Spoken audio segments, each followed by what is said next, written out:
বাংলার ইতিহাসের এক অন্যান্য অধ্যায়। একটানা 14 বছর 2 মাস, এক দশকেরও বেশি সময় ধরে পশ্চিমবঙ্গের শাসনভার যার হাতে, তিনি হলেন মমতা বন্দ্যোপাধ্যায়। কিন্তু এই দীর্ঘ সময়ে বাংলার মাটি কতটা বদলেছে? তৃণমূল কংগ্রেসের সরকারের হাত ধরে রাজ্য কি সত্যি সোনার বাংলার দিকে এগিয়েছে, নাকি পথ হারিয়েছে কিছু বিতর্কের গোলক ধাঁধায়? আমি মমতা ব্যানার্জি ঈশ্বরের নামে শপথ করিতেছি যে বিধি দ্বারা স্থাপিত ভারতের সংবিধানের প্রতি আমি অকৃত্রিম নিষ্ঠা ও আনুগত্য পোষণ করিব। আমি ভারতের সার্বভৌমত্ব ও অখণ্ডতা রক্ষা করিব।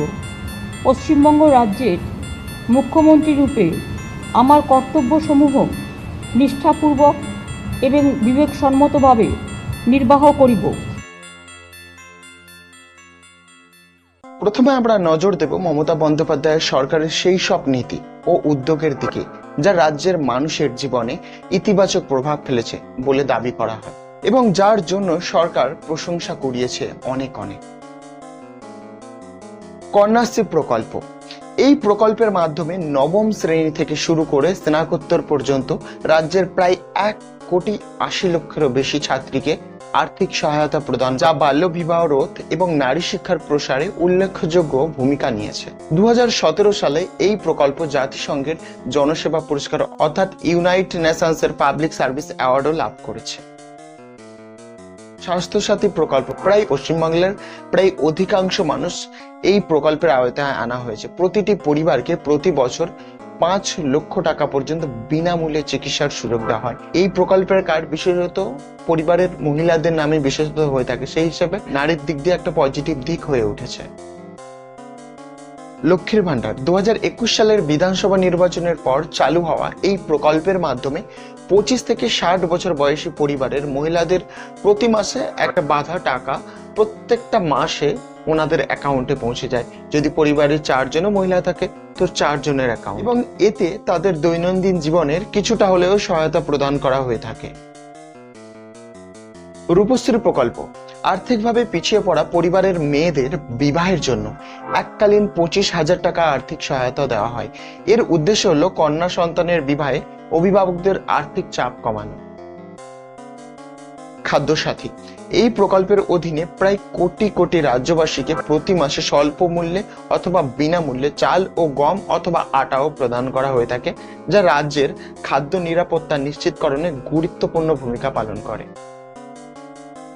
রাজ্যে গত 14 বছরে আগের তুলনায় বিশ্ববিদ্যালয়ের সংখ্যা যথেষ্ট পরিমাণে বেড়েছে। উচ্চশিক্ষার প্রবেশের সুযোগও বৃদ্ধি করেছে। বিভিন্ন সরকারি স্কুল ও কলেজের পরিকাঠামো উন্নয়নেও জোর দেওয়া হয়েছে। এমনকি দুর্গাপুজো, ঈদ, ছট পুজো, ক্রিসমাসের মতো বিভিন্ন সাংস্কৃতিক উৎসবকে রাজ্য সরকারের দ্বারা বিভিন্নভাবে সাপোর্ট করা হয়ে থাকে। গ্রাম এবং শহরের দিকে রাস্তাঘাট, এমনকি ব্রিজ, এমনকি ইলেকট্রিসিটি ব্যবস্থার যথেষ্ট উন্নতি করা হয়েছে এবং বিভিন্ন নতুন নগর উন্নয়ন প্রকল্প ও শহরগুলি সৌন্দর্য করার জন্য যথেষ্ট বিনিয়োগ করা হয়েছে। এমন পথশ্রী রাস্তাশ্রী প্রকল্প।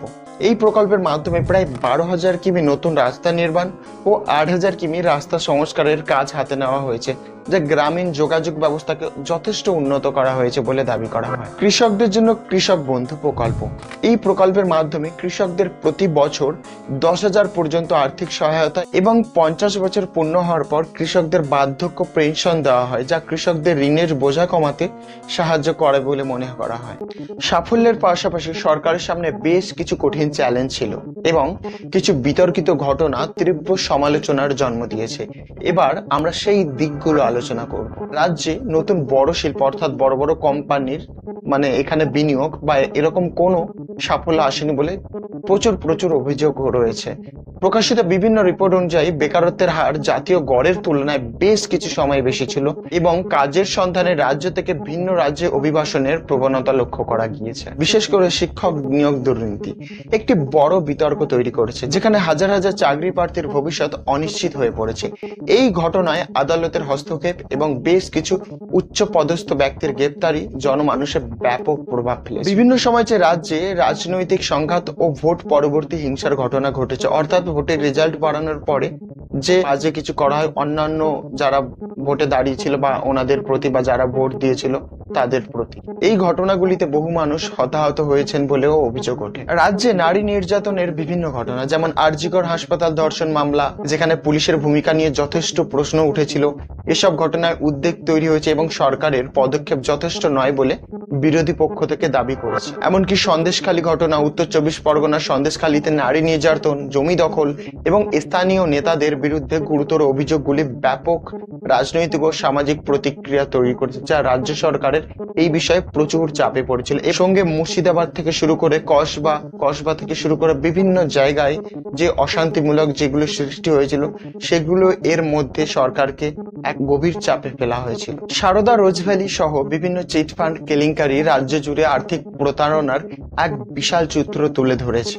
এই কেলেঙ্কারিতে সরকারি এবং রাজনৈতিক মহলের উচ্চ পদস্থ ব্যক্তিদের জড়িত থাকার অভিযোগ ওঠে। গরু পাচার, কয়লা পাচার সহ বিভিন্ন পাচারের অভিযোগে কেন্দ্রীয় তদন্তকারী সংস্থাগুলির তদন্তে বহু রাজনৈতিক ব্যক্তি ও সরকারি আধিকারিকদের নাম উঠে এসেছে, যা নিয়ে রাজ্য রাজনীতিতে তীব্র বিতর্ক বিদ্যমান। বিভিন্ন সরকারি প্রকল্পে বাস্তবায়নে কাটমানি বা স্থানীয় স্তরে কমিশনের অভিযোগ উঠেছে, যা নিয়ে জনমানুষে অসন্তোষ দেখা যাচ্ছে।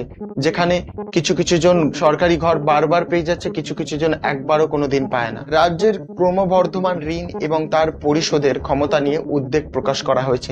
পঞ্চায়েত স্তরে উন্নয়নের অর্থ নিয়ে আত্মসাতের বহু অভিযোগও উঠেছে, যা গ্রামীণ উন্নয়নে বাধা সৃষ্টি করেছে বলে যথেষ্ট মনে করা হয়। মমতা বন্দ্যোপাধ্যায়ের নেতৃত্বাধীন পশ্চিমবঙ্গ সরকারের এই 14 বছর 2 মাসের যাত্রা ছিল একদিকে যেমন জনমুখী উন্নয়ন প্রকল্পের মাধ্যমে প্রান্তিক মানুষের কাছে পৌঁছানোর চেষ্টা, তেমনি অন্যদিকে নিয়োগ দুর্নীতি, আইন শৃঙ্খলা এবং আর্থিক অনিয়মের মতো গুরুতর চ্যালেঞ্জের মুখোমুখি হওয়া।